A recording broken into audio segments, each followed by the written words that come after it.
Well, hey there, everyone, and welcome to this week's edition of the Roundtable with your host, Don Yocham. And there's the man himself. Boy, I tell you what, Don, it looks like we got some great stuff lined up today. You got some awesome guests. We got some important things to talk about. How you doing today? I'm doing great, Raleigh. How about yourself? I'm doing awesome, my man. Awesome, awesome, awesome. It's the middle of the week, hump day. There's a ton going on. So let's call this a pit stop. This is a great place to stop for a moment, ponder what's going on so we can plan our next thought. What do you think? Oh, that's absolutely right. We had CPI this morning. It was kind of a non-event, right? But before we bring on our guests, I just wanted to quickly maybe show you what I'm seeing building up in the market, right? So today we're going to talk about, and before I bring him on, we got Roger Scott, Scott Welsh, Jack Carter. I'm calling it my bottoms up special, right? We're going to look at the stock market from the bottom up, see what kind of trades they got. They all have lots of great ideas. And in this vein of that, I wanted to take a look at the S&P 500 and see what I see building up over the long term, right? So we've talked a lot about, hey, is the S&P, we're in this sideways action. How long is that going to last? With inflation coming up, what's that say about the Fed and all that stuff like that? So let me just take a couple minutes here before we bring those guys on to share what I'm seeing. And, it may relate to what we're talking about later on today. Okay, great. So here, guys, what I've got real quick, and many of you guys are familiar with the volume profile here, or at least it's a tool that I use, right? And so here we have the S&P 500 futures contract, the E-mini, over the last year. And what this shows you is how the volume is distributed over the last year, all right? So, you've got from this low at 3502, you have very little volume, right? And all the way up to 4327. And what you see is this volume building, more traders, more action, more buying and selling as the prices go higher, right? And so to me, this is a very bullish pattern, right? Longer term. It doesn't mean, next week or today or anything like that, but this is a longer term bullish pattern building, right? And this is finally taken shape over the last maybe month or so. And, you've had this very sideways action with, here's 4,200 that I've been looking at as a very stiff point of resistance. And that's continued since last August, right? And we keep coming up against 4,200 and volume continues to build at that level. Here's what I think, right? And we'll talk about CPI and inflation expectations and all that stuff in just a second. But here's generally here's the headline. I think what we'll have is this: we've got this range right here that still has some volume that could be filled out a little bit. Basically, it's between 4,000 and that 4,200. I think we'll continue sideways here through the summer. Very little happens in the summer usually in terms of market. So we've got this range right here that we're going to fill out. And then in the fall, I think we're looking at much higher levels, possibly 4,600 or something like that, all based on, the way the market is kind of setting itself up to move higher in the longer term. So I just wanted to share that with you guys real quick. And with that, as prelude, why don't we bring on Roger and Scott and Jack? We got you guys here. Hello, Hey hello. there, Roger. Hey, Don. Hey, Scott. How are we doing today? Doing pretty good. How are you? Oh, I'm seeing a little tan there, Roger. Yeah, it's not the tan. It's my camera, actually. My camera is a little off. My assistant's off with a stomach bug, so I can't adjust it today. So you're going to have to look at me the way it is. Yeah, that's the real unfiltered you, huh? All right. We got Jack? I don't see him on yet. Yeah, where's Jack? Scott, how you doing? I'm doing good. How about you? Oh, excellent, man. Glad to have you back. And looking forward to hearing what you have to say. We'll get Jack on. I'm sure he'll hop on here in a second, guys. But without further ado, CPI came out this morning. It's basically in line with expectations. The thing that everybody seemed to focus on temporarily, at least the markets temporarily, was the rolling 12-month or over last year CPI. The pace of increase was the slowest at the last 2 years. So like a 4.9% increase, slight cooling. Certainly, I don't think it's all that much to get excited about. But Roger, what do you think? What do you think about? Do you have a view on inflation going forward? And what do you see? How you see this affecting markets? Well, it's interesting. And let me just share my screen real quick. I just want to kind of give you a quick, if that's okay. It'll just take a second here. Here we go. All right. So here you could see the CPI, and I just want to kind of go through the estimates. What I look and what the Fed looks at is the core, and the core, the headline number is really a no-brainer. It's at 4.9, so it's slightly better. Yep. Ex food and energy, we're right where we were last time, just maybe a hair better. I mean, a hair. So if you want to say things are working, you could say that, but honestly, I'm not so convinced that. I mean, this is not a oh my God, inflation is so much lower.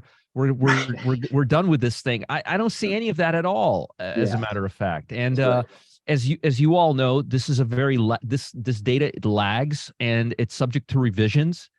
And I don't want to make more of it than it is. That's one of the things that people tend to do with Wall Street. They tend to take data and they tend to they tend to run with it. And there's just nothing to run here. One big takeaway I could tell you is, based on what we're seeing, is that food prices are still very elevated, and they remain at about 7.7% higher than a year ago. That's a major takeaway that I took from here. That doesn't bode very well for the economy. And if you look at the long bond, you'll see that we've been kind of trickling around this low range here. And if we break down further, which I think we will, that's not going to bode well for the tech or those sectors either. So this because that points to higher rates, right? That's what you're saying. Exactly. Lower bonds means higher rates, especially long-term rates. And one of the things that I was looking at the 2-year. I was looking at the 2-year. And I wanted to see what kind of a move it would make following today's report. And as you could see, it didn't make any moves at all. I mean, it's barely up. I mean, this is not a big move. So to me, this report just gives me more evidence, when you take it apart, that food prices are inflated. Now, as I said last week, I think we're not going to see higher rates for the next quarter, but not for the reason why the Fed says. I think the reason we're going to see lower rates is because the Fed is scared that we're going to go deeper into this recession or this nasty environment that we're in. They're going to tell you they're slowing down because what they're doing is working, but in reality, what they're doing, if it is working, it's not working all that well, or we're not really seeing clear evidence of it. I mean, I can understand if the numbers were really, really great, but they weren't. They were just barely okay.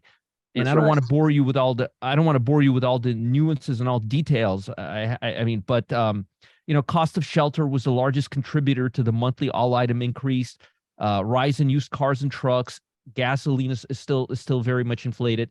So I'm not. I mean, some food prices like eggs went down, but honestly, I'm not really seeing the rainbow anywhere near here. I'm still seeing nothing. Looks like we're going back to 2% CPI level that they say that they're comfort with, right?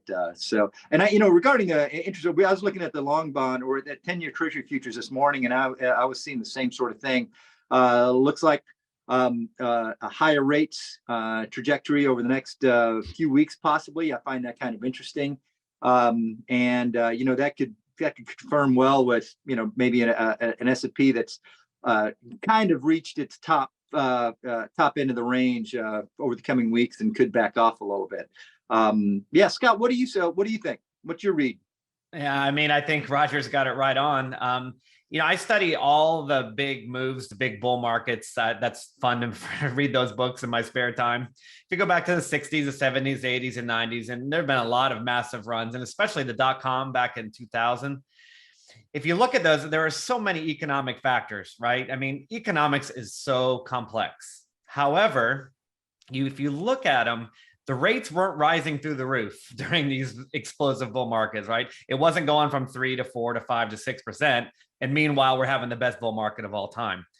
In all of these huge bull markets, you look at it, the interest rates were falling or they were staying put. So I know that we're probably not going to explode upward when we're still raising rates.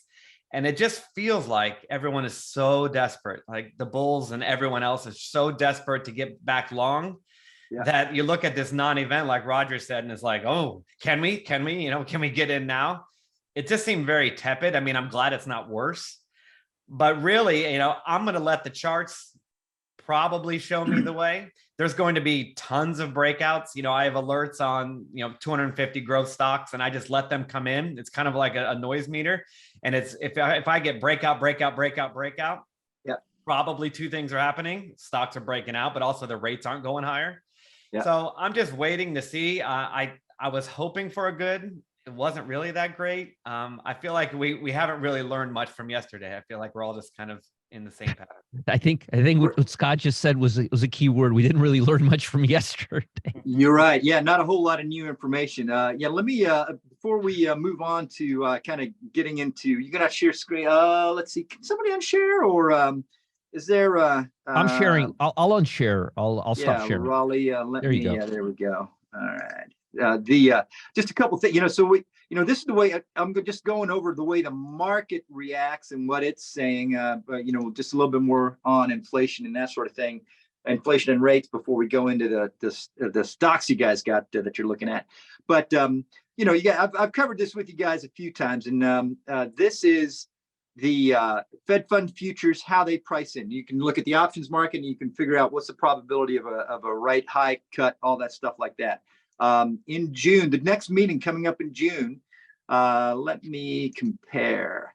There we go. Here's what we have. So this was yesterday's probability of staying the same, a pause, right? So this is a pause. Right here in the middle is a pause, and everybody's pricing a pause in June, right? And it's been slowly creeping up, and then it took a pop this morning up to around 86%. So, as far as the market is concerned, the Fed pausing right here is a lock, right? But then over by the end of the year, we've got 75 basis points worth of cuts still priced in. So that disconnect, Roger, what you're saying is, I'm with you. I don't see cooling inflation. There's a lot of it's a chaotic situation, so it can kind of move anywhere in the near term, right? But there's that pressure. In my thesis has been the whole time that they created a big problem, and that problem is not going to be solved easily. And credit spreads haven't even started to blow out. Loan demand. You're starting to talk about credit crunch yet, but you haven't necessarily seen the effects.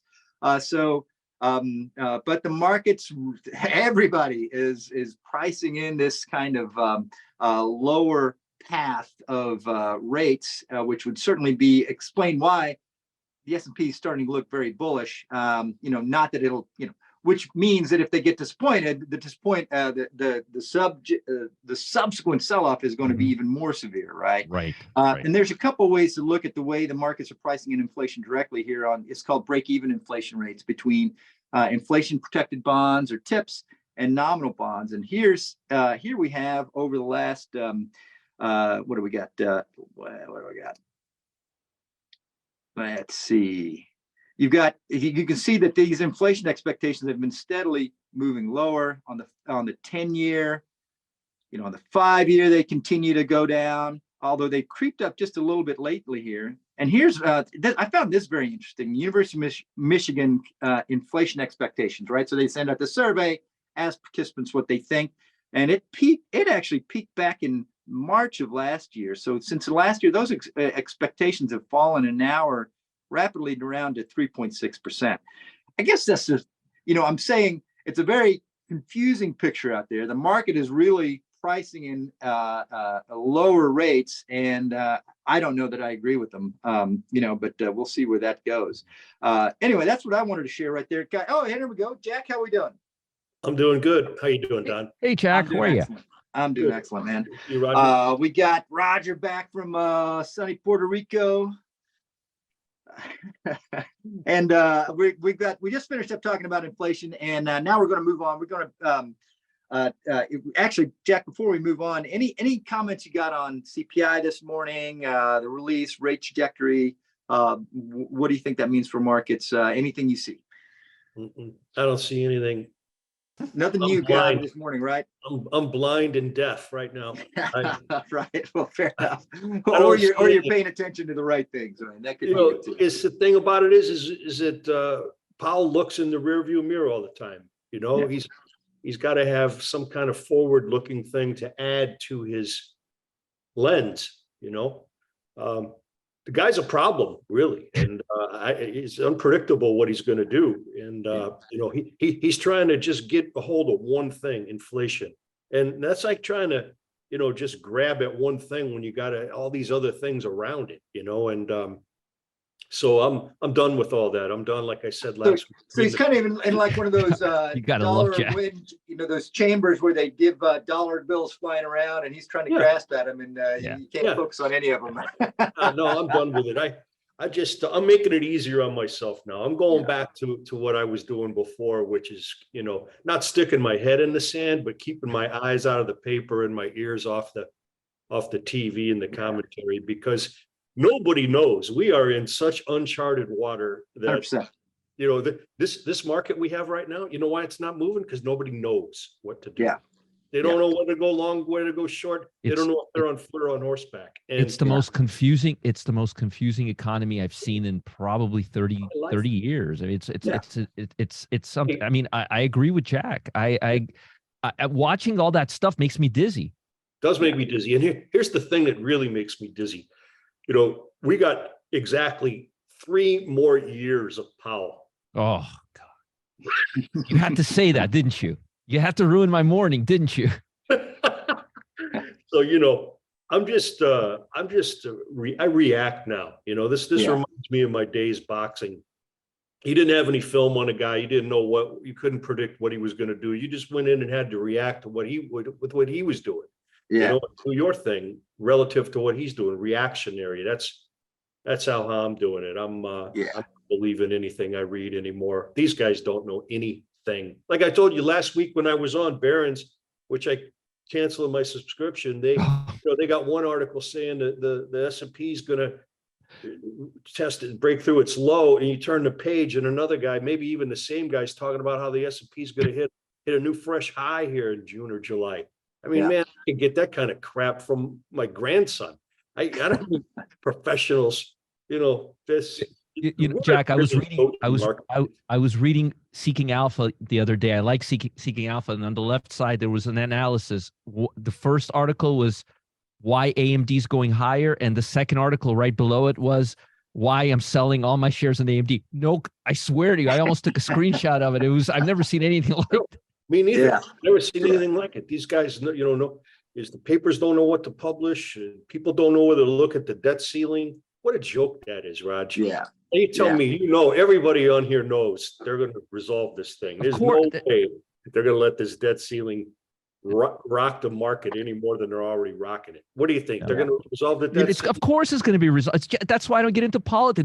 They do the same thing every time. They make a big news. They make it sound like it's coming to an end. The world's going to, and then the last minute, it always gets resolved. And it always happens. Or 1 a.m. when they're eating pizza, they finally say, let's raise that debt limit. That's exactly it. We've drug him along long enough. We string him along long enough. Let's actually look like we're doing something for our jobs. Yeah. You know, I think you know, on that uncertainty, and, you know, just nobody actually has any conviction, right? I mean, you've got so many factors, right? Not only you got the Fed and the unpredictability of inflation, and then you've got, you know, kind of ESG mandates and what that's going to do to the oil patch. All of that thing is just making anybody with capital to put to work for the long term is saying, I have no idea how to price this, right?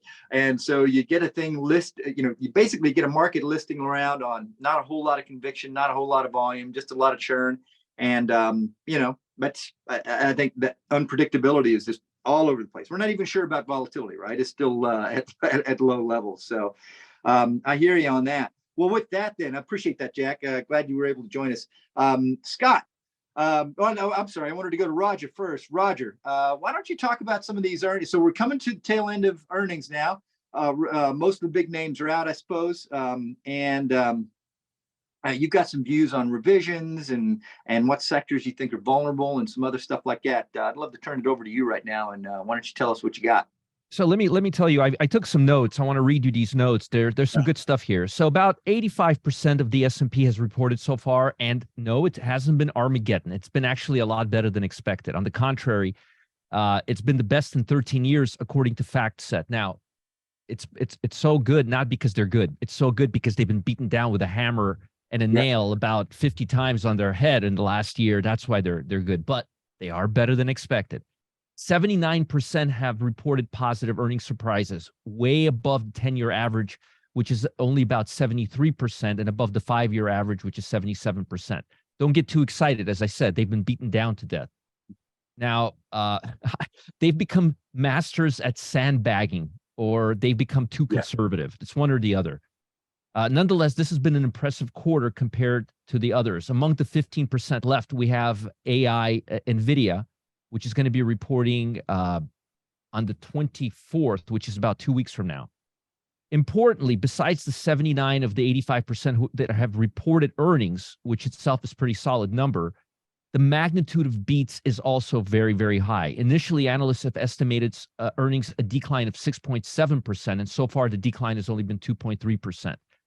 The report from Morgan Stanley from December of 2022, which felt the analysis was way too complacent for not estimating lower, but clearly, instead of a rude awakening, it was a pleasant surprise to see 10 out of 11 sectors beating estimates. Now, inflation was a positive for companies' top line as well. Revenue beats was as high as earnings beats, with 75% beating estimates, at more than 63, which is what they were estimating, the 10-year average, and 5-year average of 67%. Now, what we can expect for the rest of the year, according to FactSet, which is where I get all this data from in case anybody's curious, bottom-up estimates from analysts suggest third quarterly decline of about 5.7%. They expect a small uptick in the third quarter of about 1.2%, and fourth quarter to come back roaring to the tune of 8.5%. I'm not sure that's going to happen. So I'm really not sure that's going to happen that fast, but there seems to be a lot of money moving in, looking into the market towards the last quarter of the year. Now, this is one of the strongest labor markets in the last 50 years, without a question. Unemployment usually peaks after recessions are over, when interest rates declines have given the economy enough room to rise and start improving. The past recessions have been, or have had, unemployment rates that were much higher. If we were to have a recession, I don't think it's going to be a big one. I think it's going to, because I think we've been in one already, so to speak. I think we're looking at what we saw around 1990, 1991, where it lasted only about 3 months, which wasn't a big recession. Now, let me go ahead and share my screen with you folks here. Looking at, you should be able to, you guys see my screen, right?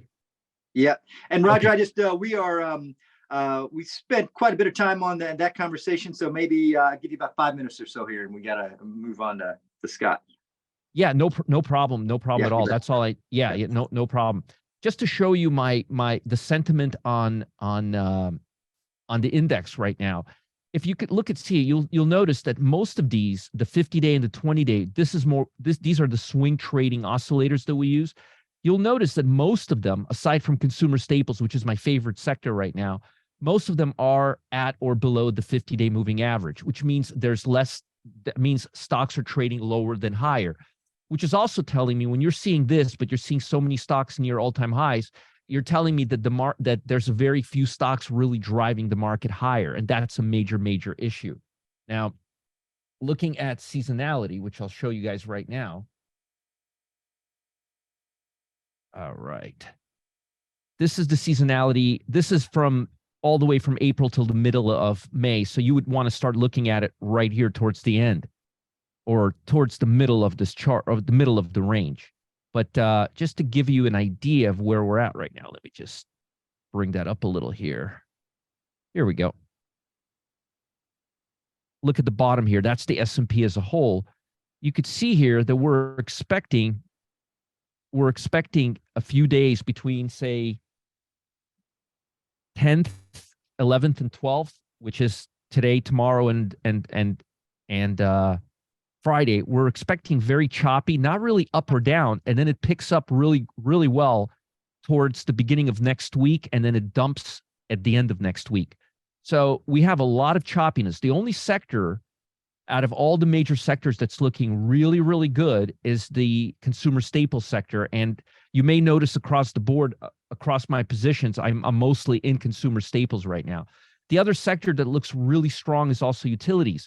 But you got to be very, very careful right now with technology stocks, because technology stocks, as you will see, anything that's technology looks very top heavy right now. Yeah. Yeah. And we saw that this week. We've been kind of on my morning sessions, we've been looking at a lot of tech names, and they're all looking like they're about to turn.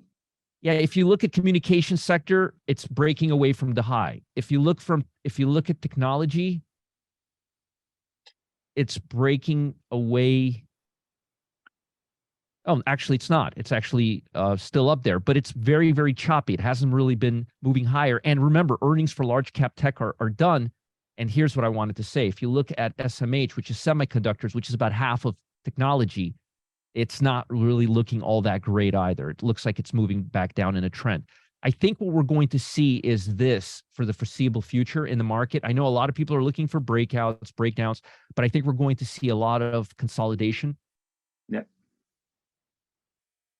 And a lot of choppiness, because that's kind of following what the long bond is doing right now, just being really, really choppy.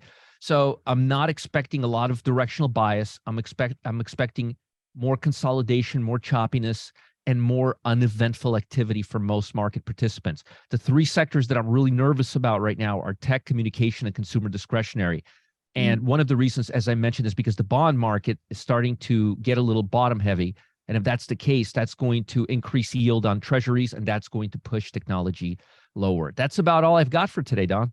Well, I think you had some short stock. You had a short list of stocks. To Oh, short. yes. Sorry. Yeah, come on. I know. I told them you'd give it, so give it. All right. Here, let me show you the stocks. Let me show you the stocks that I like for the long side. Okay. I like waste management quite a bit. It's been doing very, very well. As you can see, over the last 3 months, it's been doing great. I like Walmart. I think I think people are still looking for bargains. I think inflation is going to stick around for a while, and people go to Walmart when there's bargains. So that's my second stock that I'm really bullish on. Now, the two stocks that I'm bearish on, I'm going to get a lot of heat for this, guys. I'm going to get a lot of heat for this. First one is General Motors. I think cars are a little bit overdone right now. And I think folks are going to be, with interest rates going higher, I think it's going to impact new car sales. General Motors, I think, is going to make a new low. And the second one, I can tell you right now, I'm going to get a bunch of emails for this. Tesla. I love it. I'm bearish on Tesla. I think the stock is turning into a dog. And I could talk for an hour. Why? But I'll give you three reasons. They don't have any major catalysts right now for anything they're doing. Their designs are old. They're not new anymore. And I mean, I was in Puerto Rico the other day. I was seeing cars that they don't even have here, that they have in Europe and Mexico, that they're importing there.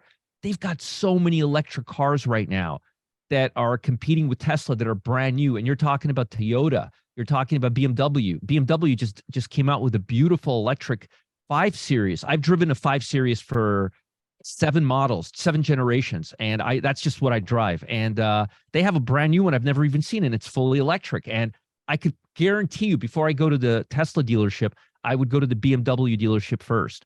Yes. I'm not ready for electric yet, but I'm just saying that they're not what they were 12 years ago.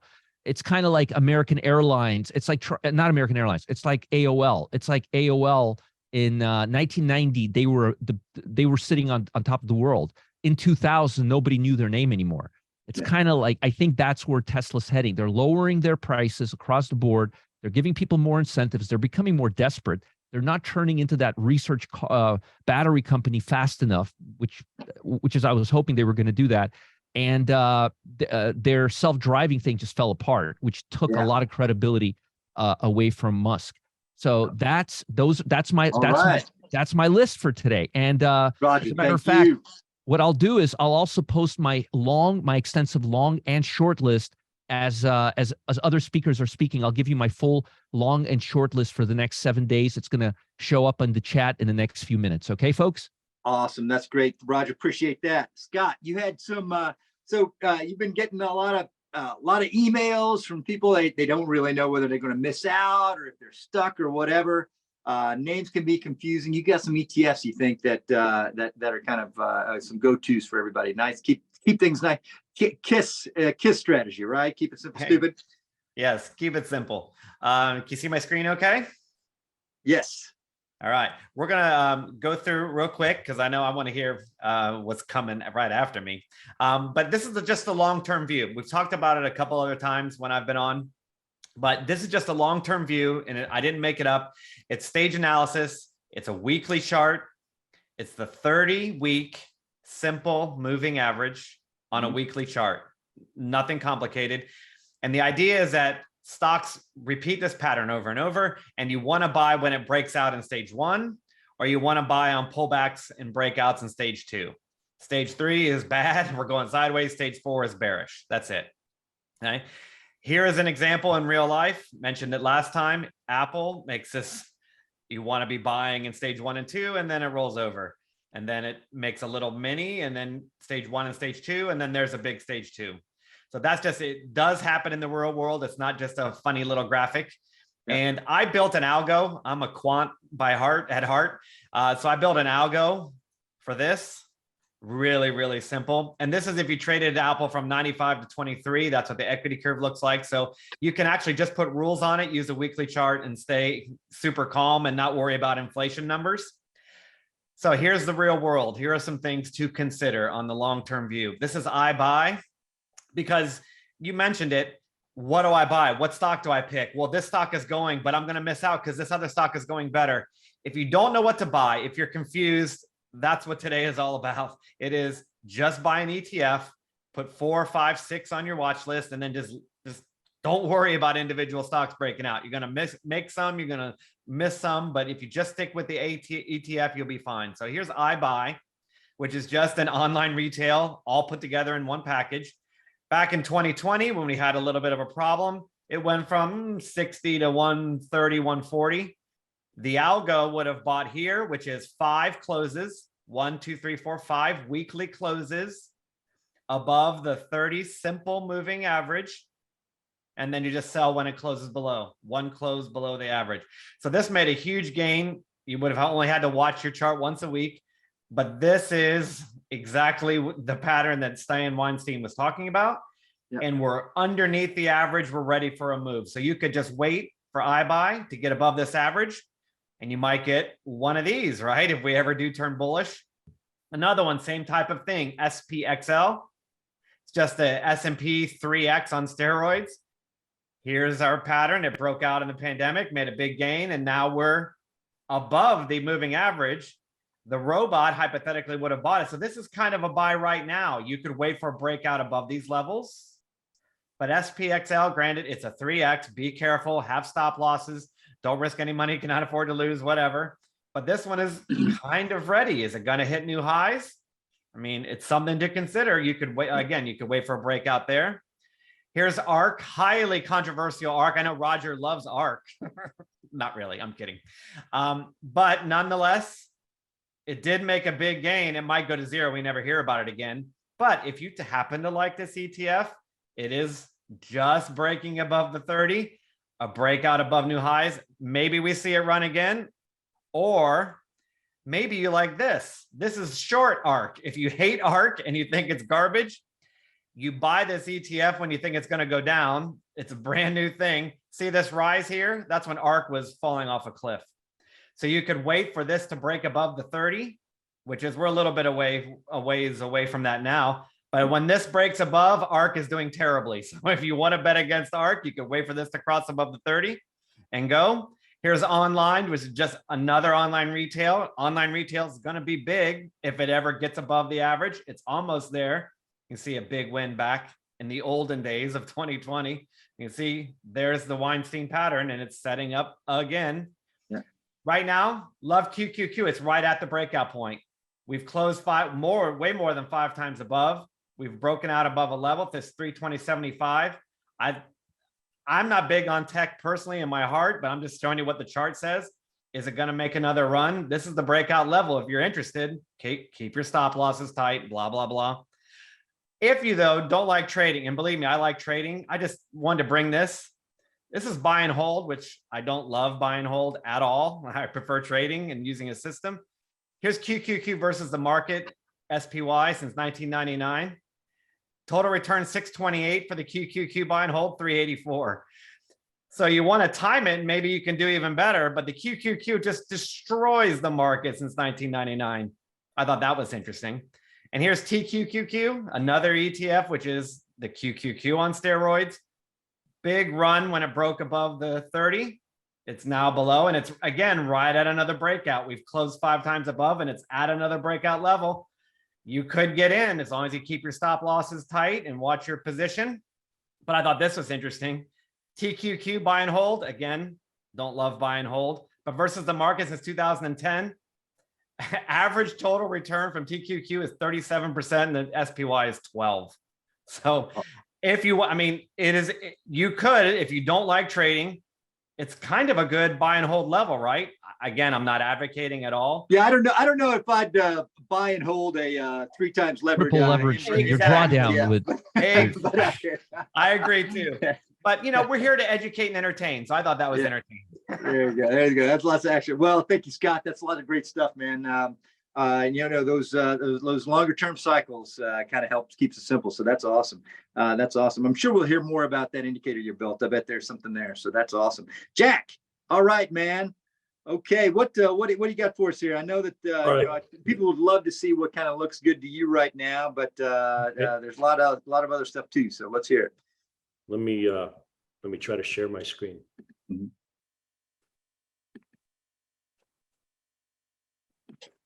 I got it down here somewhere.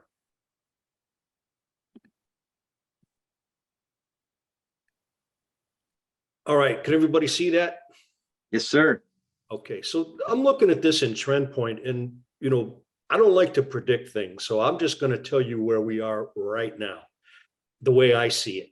So these colored bars, a blue bar day is a higher daily high and a higher daily low. A yellow bar day is a higher daily high or a higher daily low, but not both. White bar day is neither. A purple bar day is a lower daily low and a lower daily high. And then I've got these 3 trend points that I use as indicators. And right now, SPY is above all 3. So this is bullish to me. That's what I look at first. What is a broad market doing? Because I like to use a market-driven approach. So if the market's bullish, then I'm going to plan my short-term trades bullish. And here's DIA. Not you know, it's technically it's bullish because it's above all 3 trend points, but it's more of a sideways choppy kind of bullish that could turn bearish anytime. So this isn't that strong. And then I look at QQQ, and this is obviously the strongest of the 3. It's actually trending a little bit higher. It's crossed. We had a crossover right here of the trend points. That's like the most bullish signal in the world for me. So, you know, I've got a lot of NVIDIA, Google, stuff like that I really like. Now I'm going to give you 3 stocks that I like that I just found today. And I use this software because this tells me what the broad market's doing. Then I'm going to plan a market-driven approach. So this is all kind of bullish. So here's what I like. This is BSX.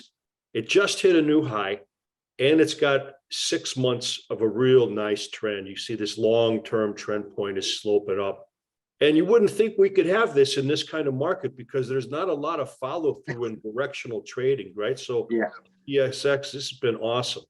And then this is COCO, COCO. We had a crossover of the trend points back here. That's a bullish sign as you can get. And look at that trend, man. I love this kind of stuff. Now, I'd buy something like this and hang on until it just stops going up. You know, that 10-day time frame is kind of my thing. And I like to get in here. If you were going to use a stop, you always want to place it outside. You don't want to put it inside the normal trading range, or you're just going to get stopped out while it's trending higher. So put a stop in here, you know, right around maybe 20 or 7% below your purchase price is a good place for a stop. Never use a stop on options, by the way. So we got COCO, and then we got Toll Brothers. We got a crossover back here. That's like the most bullish signal in the world. It's all 3 of these stocks I'm giving you have made a new high, new 52-week high. I love that. So those are my 3. for you right Awesome. now. That's the state of the market as Jack sees it. Nice, Jack. That's great. Love it. Love it. Promised you guys we'd get a look at some names and appreciate that. Now, Jack, you've got something else you want to share with us, right? I do. You want to see that? Because you're a steady Eddie, man. You earn income in all markets. You've got, I consider it an all-weather strategy.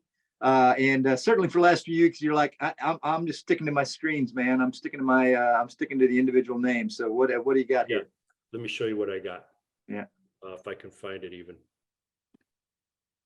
Yeah, but before we go, I want to give you this. This is my all-weather strategy. We got this trade going on right now in CMG, where we're short the 1965 put and long the 1960 put. And where is CMG today? Anybody got a quote on that? Oh yeah. Oh sure. You bet. Hell, hold on a second. I got you. In other words, I'm 2044. 2044. I'm short the 1965 put. You think I'm going to have that stock put to me on Friday in 2 days? Or you think these options are going to expire out of the money and therefore worthless? Guess. I already know what's going to happen, but what do you guys think? I think you're going to get I think you're going to get paid. So here's how it happens. Okay. I got that trade that I think is going to turn around $500 every week. That's kind of the way I like to start people off is, try to target $500 a week. And there's no way for me to guarantee any future results, but it's based on this little known income method that I've perfected. And we have a 97% success rate on these trades, just like the one that I just mentioned on CMG. And while anyone is welcome to take me up on this new trade, I'm going to do something very special for the first 100 people that we get in today. And I'll give you a hint. It has everything to do with this $500 right here. That's 5 fresh clams right there, $100 bills. So if you want to be one of the first 100 to claim this $500 prize plus access to brand new 2-step trade I'm just going to post, then all I ask is that you take a few minutes right now and just watch this brief presentation that I just finished putting together. Just go to jackcartertrading.com/RT and you'll unlock the initiative free. This is a trading strategy that I've been using for over 11 years. I at one time had a hedge fund that did nothing but this strategy. And that was back in the day when we only had monthly options. So we really could only do this like once a month. Now I can do the same strategy every week. And it doesn't even matter the price of the stock. So when I say CMG, people, think I can't trade that. It's $2,000. But the beautiful thing about this is you could do it for $500 because the only thing that matters for your capital requirement is the difference between the strike prices times the number of contracts you're going to trade. So this is really cool. It's my favorite strategy. It's the best thing I got going. I got the happiest customers in the world that have this. So if you'd like to learn how to make weekly income, of course, nothing's guaranteed, but go to jackcartertrading.com/RT and watch that presentation. I think you're going to love it. It's guys, I would definitely go do that. Right. We've got Jack. It knows how to do call spreads and put spreads. He knows option spreads. He knows credit spreads. You guys got to check this one out. It's really good week stuff. after week. It's really good stuff. I really like it. If you don't want to sit there glued to the monitor and pick directional bets, this is a really good way to enjoy the market right now with all this crazy volatility and non-direction. Do it, folks. It's a good way to get in, and Jack's been doing this for a long time. Long time. As You've Uncle been hearing this would say, Jack's been trading stocks since Moby Dick were a sardine. Oh man, Doug's in that you've spread. heard it from all of us today, right? I mean, we've got this sideways chop. Don't see any way coming out of it, and this is how you just milk it. You just keep milking the market and putting money in the bank. Yeah, good stuff. Awesome. So click those links there. Raleigh posted in the chat. Guys, Scott, thank you very much for joining us. Roger, you guys have all been awesome. I know, Roger, you got something coming up here at round 1, so we got to hop. Jack, you're great as always. Love having you on. I strongly encourage everybody to check out Jack's program here. It's important stuff. Thank you. And Raj, you got a great tan in Puerto Rico. Don't think I haven't noticed. It's not, you know what? It's not a tan. It's my monitor. My monitor's messed up, but thank you. Come on. It's okay. It's okay. You're looking good, Raj. Thanks, guys. I'll see you all in my VIP You need room some, in I'll about send you 15 some minutes. aloe vera. I'm as pale as they come right now. I have to just adjust my thing. But thanks, guys. I'll see Love y'all you, later. man. Have a great Thanks one. for having Folks, me on, guys. sign up for Jack's program. It's worth its weight in gold. Bye, guys. I'll see you in my VIP room in about 15 minutes. All Bye. right. Adios. Adios, guys. Hey, Adios. listen, folks, I'm going to go ahead and grab the screen here just for a second. And Raleigh, appreciate your help, man. I'm heading out too, man. Thank you very Thanks. much. Thank you. thanks. Thank you, guys. Awesome presentation. Well, folks, this is the end of this week's version of the roundtable. I think the guys did an awesome job. You know, when you get a chance to hear from Roger and you hear from Scott and you hear from Jack and you hear from Don, I mean, they're giving you their best takes as to what's going on in the market and some tips on how to take advantage of and maybe plan for yourself some of the things that are going on. Right now, what you're looking on the screen, I'm just going to go ahead and post this here real quickly. Here's the link to what Jack was talking about. When you click on that link, you're going to come to this video here, and you just go ahead and click on this blue button down here, and up's going to come a video. It's a short presentation where Jack is actually being interviewed, and he talks about this new Income for Life program that he's got going on. You get a chance to see what he's up to, and there's also a special offer at the end of that that is pretty phenomenal. But anyway, this is where the link takes you. And I want to thank everybody for coming today. Once again, we do this every Wednesday. Don usually brings in a different cast of characters to once again talk about the market, some techniques that they're using to trade the markets, some ideas that they have. And I looked at it this way. It's kind of like a midweek. I don't want to say correction, but it's like a pit stop in your trading program Wednesday. Just sit back for a minute, assess what's going on, plan what you do want to do for the rest of the week and going into next week. So with that, once again, thank you everybody for coming. Please take advantage of this link right here. It's totally free. Just go ahead and click on that link there, and you'll get a pretty good idea as to what, you know, Jack has been spending an awful lot of time on and what he calls his Income for Life program. So once again, thank you everybody for coming today. I hope you have an awesome day and a great rest of the week. And I look forward to seeing you next Wednesday on the Roundtable. Take care. Bye-bye, guys.